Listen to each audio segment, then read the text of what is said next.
Bueno, yo ingresé a la Universidad Técnica en Copiapó. Ingresé en la sede de Copiapó, la antigua Escuela de Minas, de un muy alto prestigio, y que fue una de las sedes que formó parte de la constitución de la UT desde sus inicios. Estudié metalurgia extractiva e ingresé el año 66. En esa escuela de minas donde se produjo el 25 de mayo, hace unos días atrás conmemoramos, digamos, ese día, es lo que se dio como se ubica como el hito que encendió el proceso de reforma universitaria que se vivió en nuestra universidad.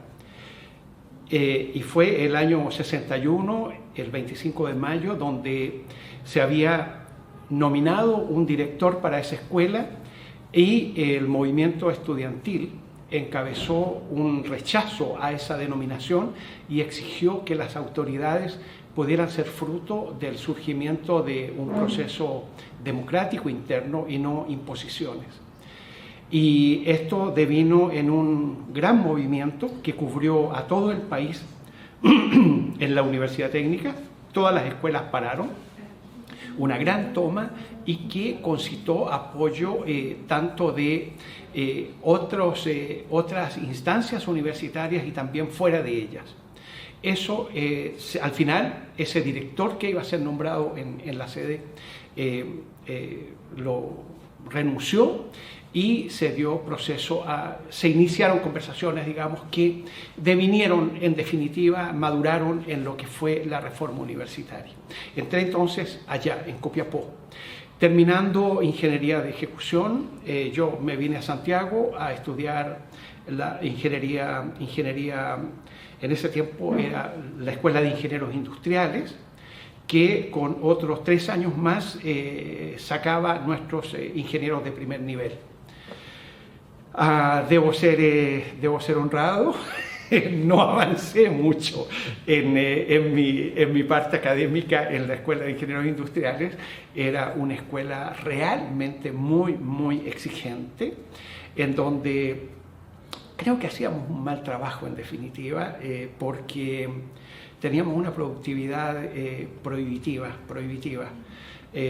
Cerca del 50%, digamos, de estudiantes quedaba en el camino en circunstancias que eran, a diferencia mía, eran personas que estaban dedicando todo su tiempo a estudiar. Algo ocurría allí. Y después lo descubrimos porque devine en ser el presidente de esa escuela y por lo tanto me correspondió analizar y tomar medidas con respecto a lo que allí pasaba.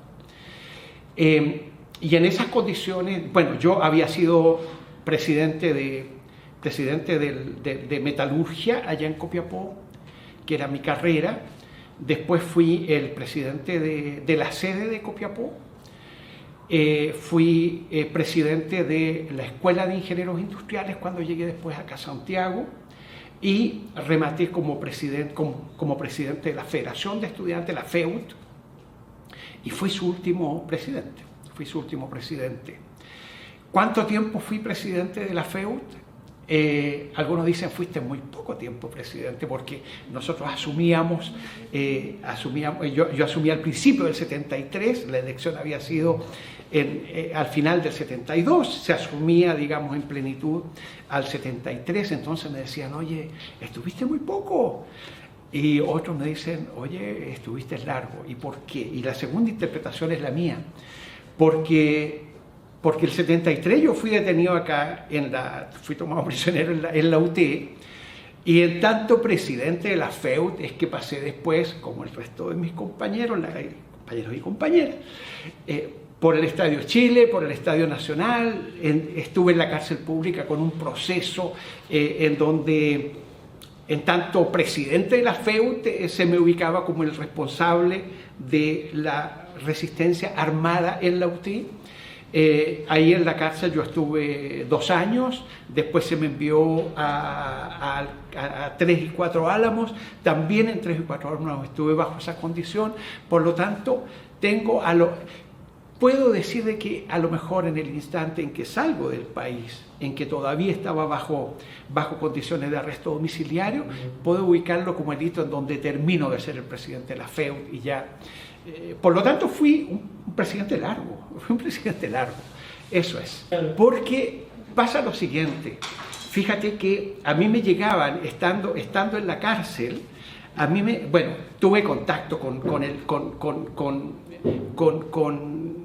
un movimiento estudiantil que no quedó organizado, evidente, en donde habían los indicios, digamos, de cómo reconstruir este movimiento estudiantil, y a mí me llegaban, por ejemplo, los papelitos que pegaban en los baños de libertad para Ociel Núñez, libertad al presidente FEUT, qué sé yo.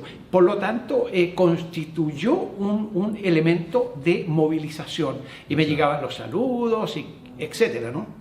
Y yo mandaba al mismo tiempo los saludos desde la cárcel a compañeras y compañeros de la universidad, de la UTE, diciéndoles, sí, aquí estamos, y estamos cabeza en alto, y participando también de lo que era la resistencia que existía en ese minuto. Yo diría de que, bueno, siempre cuando se abre, el proceso de reforma cubrió a todas las universidades del país, eso es lo primero. Y en cierta medida era el reflejo, era lo que ocurría a nivel de universidad de la gran demanda que había madurado también en el pueblo de Chile, que planteaba que había que llevar la democracia a otros niveles, había que ser capaces de materializar un cambio profundo en nuestra sociedad.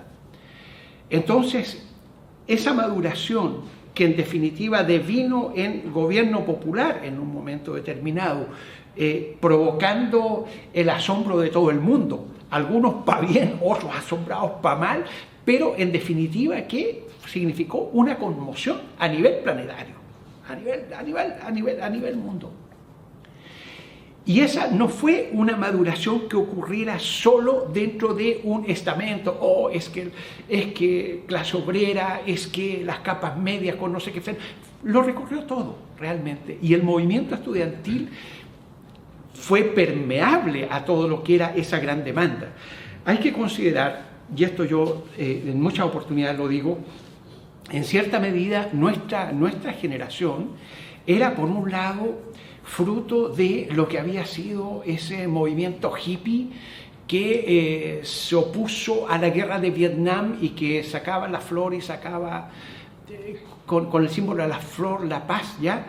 Y el amémonos, ¿ya? Y eso después impregnado con el triunfo de una revolución cubana que dice, esto se plasma, tiene que plasmarse este cambio que anhelamos, esta perspectiva de vida distinta, se plasma con un cambio social profundo. Por lo tanto, estábamos embebidos, pero absolutamente, de esa idea de la necesidad del cambio, la necesidad de conquistar mayor libertad, democracia verdadera, justicia social. Y eso que recorrió todo, que la Católica, acá en su casa central, en un momento determinado enarbolaran el Mercurio miente, y sabemos que la composición social de la Católica es una composición diferente a lo que era lo de la UT. En general, en las universidades chilenas en ese tiempo había muy bajo porcentaje de hijos de trabajadores, hijos de campesinos, casi no hablemos. ¿Y dónde se concentraba la mayor parte de ellos? Se concentraba acá, en la UT. Y por lo tanto, en cierta medida hay una explicación también social de por qué madura como maduró ese proceso de reforma acá, que, por decirlo en corto, no se asimila a lo que fue lo que nosotros en general tomamos como proceso de reforma universitaria en la Universidad Chilena. ¿Por qué? Porque acá el proceso llegó a fondo. ¿Eso qué significó? no solo tuvimos la consigna y la pelea por la democratización de la universidad, sino que fuimos capaces de democratizarla efectivamente en las dos direcciones que nos importaban. Nos importaba democratizarla desde el punto de vista de la generación de sus autoridades, que fuera toda la comunidad universitaria quienes eligieran al rector y al resto de sus autoridades, con votos ponderados, votos universales, y se ponderaba 25% del movimiento estudiantil, 65% los académicos, 10% los no académicos. Toda la comunidad universitaria era quien se encontraba involucrada en la generación de sus autoridades. Lo democratizamos desde ese punto de vista. Lo democratizamos desde el punto de vista de su ingreso, porque también nos planteábamos, necesitamos una universidad que no solo se esté quedando con los segmentos más favorecidos en lo económico. También es justo, es legítimo que cerca de 100.000 muchachos y muchachas que se quedaban sin la posibilidad de la continuidad de su formación hacia la educación superior, que en esos tiempos educación superior era hablar de universidad. Es decir, a diferencia de ahora que hay una cantidad gigante de institutos, de otros centros de formación superior, en ese minuto se concentraba todo en la universidad. Y cerca de 100.000 muchachas y muchachos quedaban sin universidad. Y nosotros decíamos, eso no es justo. Es necesario que como sociedad exista una respuesta a esos jóvenes, que no queden en la estacada. Y nosotros nos planteamos democratizar entonces la universidad también desde ese punto de vista. Y lo hicimos, avanzamos en eso, en tanto fueron nuestras posibilidades. Y de 12.000 estudiantes que tuvimos al inicio de este proceso de reforma, llegamos a ser 33.000. Esa es una hazaña gigante. Es que nos multiplicamos por más de, fue por más de 3 la multiplicación. ¿Y cómo lo hicimos? ¿Cómo fue posible eso extraordinario? Es que no había lugar en la universidad para crecer, aunque partió a funcionar también en vespertino, pero es que igual no era suficiente. Ah, pues bien. Se llegó a convenios con liceos para nosotros ocupar los liceos en las tardes, transformados en institutos superiores, de educación superior. Es que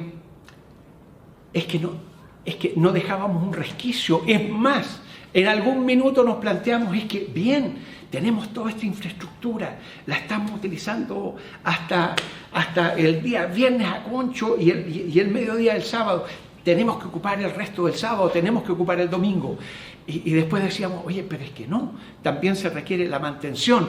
Pero nuestro desafío, nuestra inquietud, nuestro esfuerzo estaba destinado a cómo somos capaces de lograr de que más miles de estudiantes, digamos, pudieran terminar su formación. Máxime cuando esto se encontraba enfilado en un esfuerzo general del país, del gobierno popular, de ser capaces de llevar adelante un proceso productivo independiente, soberano y que estaba en contra de los intereses, evidentemente, del imperialismo, principalmente norteamericano, que nos bloqueaba, que hacía todo por hacernos fracasar.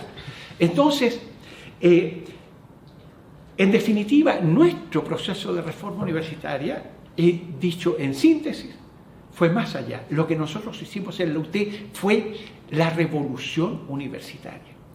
Tomamos el poder universitario, plasmamos una nueva institucionalidad representada en lo que significó el nuevo estatuto orgánico de la universidad, elaborado también con participación de toda la comunidad y firmado por el presidente Allende,